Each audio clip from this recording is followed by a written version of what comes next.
እስኪ ዛሬ ወደ አንድ በጣም ጥንታዊ እጅግ በጣም ምስጢራዊ ወደ ሆነ ዓለም አብረን እንዝለቅ።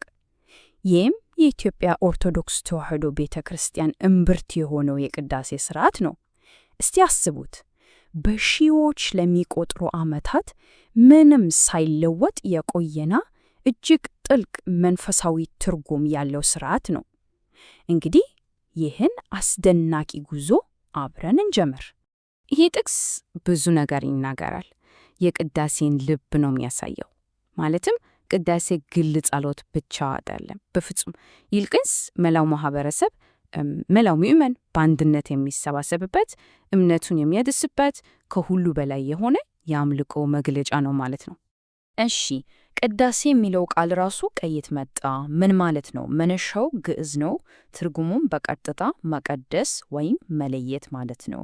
እና ይሄ ምን ማለት ነው? በቀላል አገላለጽ ይሄ አገልግሎት የተለመደውን ነገር ወስዶ የተቀደሰ ነገር አድርጎ ይለውጠዋል ማለት ነው።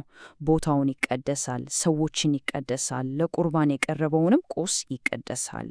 እንግዲህ የኢትዮጵያ ኦርቶዶክስ ቤተ ክርስቲያንን ከሌሎች አብያተ ክርስቲያናት በጣም ልዩ የሚያደርጋት አንድ ነገር አለ።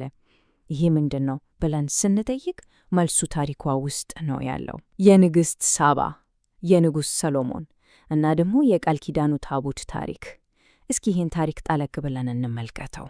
በቃ የኢትዮጵያ ኦርቶዶክስ እምነትን ልክ እንደ ሁለት ታላላቅ ወንዞች መመልከት እንችላለን። የመጀመሪያው ከጥንቷ እስራኤል የሚመነጭ ነው። ሁላችንም እንደምናውቀው ከንግሥት ማክዳ እና ከንጉሥ ሰሎሞን ታሪክ ይጀምራል። ሁለተኛው ወንዝ ደግሞ ከጥንቱ ክርስትና የሚመነጭ ነው እና እነዚህ ሁለት ታላላቅ ወንዞች ሲዋሃዱ በጣም ልዩ እና እጅግ ጥልቅ የሆነ መንፈሳዊ ባህልን ፈጥሮ ይሄን የጊዜ ሰሌዳ ስንመለከት የቤተ ክርስቲያኗን ጥንታዊነት በደንብ እናያለን።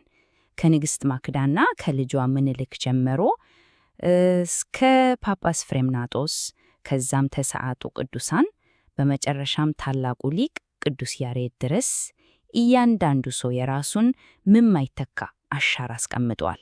ልክ እንደ ሕንፃ ድንጋይ ማለት ነው። አሁን ይሄ የጥንቱ የእስራኤል ቅርስ ታሪክ ሆኖ ሙዚየም ውስጥ የተቀመጠ ነገር እንዳይመስለን፣ በፍጹም ዛሬም ድረስ ሕያው ነው። እንዴት ካልን በእያንዳንዱ የኢትዮጵያ ቤተ ክርስቲያን ውስጥ በሚገኘው ታቦት አማካኝነት። ታቦቱ የአምልኮ ልብ እምብርቱ ነው ማለት ነው። እሺ፣ አሁን ቀጥታ ወደ ቅዳሴው ልብ ውስጥ እንገባለን። ይሄ ጉዞ ግን ዝም ብሎ አይጀምርም። መጀመሪያ ምዕመናኑን ለመንፈሳዊ ልምምዱ የሚያዘጋጁ ጥንታዊ የዝግጅት ስርዓቶች አሉ። የቤተ ክርስቲያኑ ሕንፃ ራሱ ዝም ብሎ የተገነባ አይደለም፣ ታሪክ ይነግረናል። እዚህ እንደምንመለከተው 3 ዋና ዋና ክፍሎች አሉት፤ ቅኔ ማህሌት፣ ቅድስት እና መቅደስ። እና ይሄ አወቃቀር በቀጥታ የጥንቱን የሰሎሞን ቤተ መቅደስ ነው ቢያስታውሰው። ከውጭ ወደ ውስጥ ስንገባ ቅድስትናውም እያደገ እየጨመረ ሄዳል። እስቲ አሁን ደግሞ ስለ ድምፁ እናውራ። የቅዳሴ ድምፅ። ይሄ ድምፅ ከየት የመጣ ነው? ይህ በ6ኛው መቶ ክፍለ ዘመን በታላቁ ሊቅ ቅዱስ ያሬድ የተደረሰ ጥንታዊ ዜማ ነው። የኢትዮጵያን ቤተ ክርስቲያን በጣም ልዩ የሚያደርጋት የራሷ ሆነ የሙዚቃ ድባብ የሚፈጥርላት ይሄ ዜማ ነው። እሺ፣ የቅዳሴው የመጀመሪያው የዝግጅት ክፍል ትንሽ ውስብስብ ሊመስል ይችላል፣ ግን አይጨነቁም። በ4 ዋና ዋና ቁልፍ ድርጊቶች ከፋፍለን ማየት እንችላለን። የመጀመሪያው የንዋየ ቅድሳቱ መቅደስ ነው።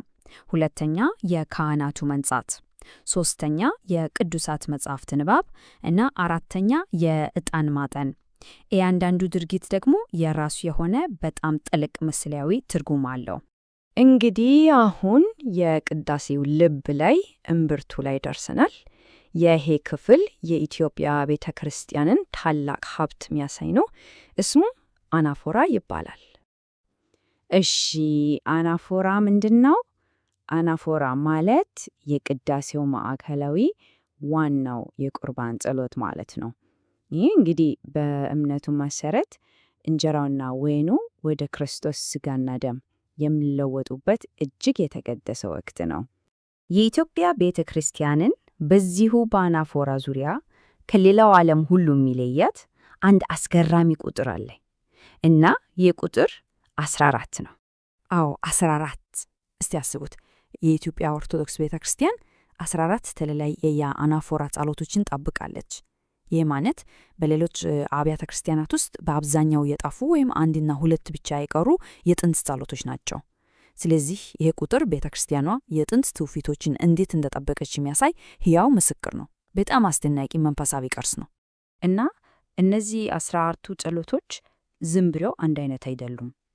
እያንዳንዳቸው የራሳቸው ታሪክ፣ የራሳቸው ውበት አላቸው። ለምሳሌ የአርድኤት ወይም የሐዋርያት አናፎራ አለ።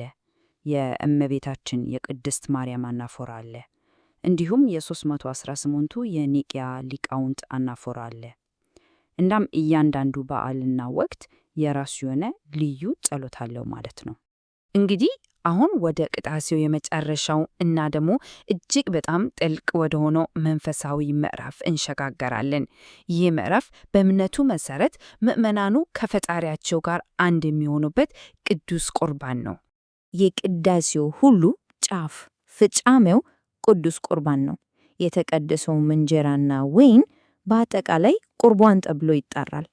ቁርባን የሚለው ቃል ደግሞ መስዋዕት ወይም ስጦታ የሚል ትርጉም አለው። በጣም ጥሩ። የኢትዮጵያ ኦርቶዶክስ ቤተክርስቲያን በቅዱስ ቁርባን ላይ ያላትን እምነት ለመረዳት ይህን ጥቅስ ማየት በቂ ነው። ምን ይላል? ከቅዳሴ በኋላ እንጀራና ወይን የለም ይላል። በቃ ፍሬ ነገሩ በምስጢረ ቁርባን አማካኝነት ፍጹም የሆነ የባህሪ ለውጥ ይፈጸማል የሚል ጥልቅ እምነት ነው። እሺ፣ ታዲያ ምዕመናኑ ቅዱስ ቁርባንን ሲቀበሉ ምን ትርጉም አለው፣ ምን ጥቅም አለው ብለን ብንጠይቅ 4 ዋና ዋና ነጥቦች አሉ። አንደኛ፣ መንፈሳዊ ምግብ ነው፣ በጸጋ ለማደግ የሚረዳ። ሁለተኛ፣ ለኃጢአት ስርየት ነው። ሶስተኛ፣ አማኞች የክርስቶስን ሕይወት የሚቀበሉበት መንገድ ነው። እና በመጨረሻም የሚመጣውን የእግዚአብሔር መንግሥት መጠበቅ ወይም ማሰብ ነው። በመጨረሻም ይሄ ሁሉ ሥርዓት የቅዳሴው አገልግሎት በምስጋና ጸሎቶች ይጠናቀቃል። የነፍስ መሪ የሚባል ጸሎትም አለ። ከዛም ካህኑ እያንዳንዱን ምዕመን እየባረከ ያሰናብታል። እናም ምዕመናኑ በመንፈሳዊ ኃይል ታድሶ በሰላም ወደ የቤታቸው ይመለሳሉ ማለት ነው። እናም እዚህ ጋር አንድ ትልቅ ጥያቄ ይነሳ። ለብዙ ዘመናት ምንም ሳይለወጥ የቆየው ይህ ጥንታዊ ሥርዓት ዛሬ ላይ በሚሊዮን ለሚቆጠሩ ሰዎች እምነታቸውንና ማንነታቸውን እንዴት ሊቀርጽ ቻለ? እንዴት እየቀረጸ ነው? ይህ እንግዲህ ሁላችንም ልናሰላስልበት የሚገባ ጥያቄ ነው።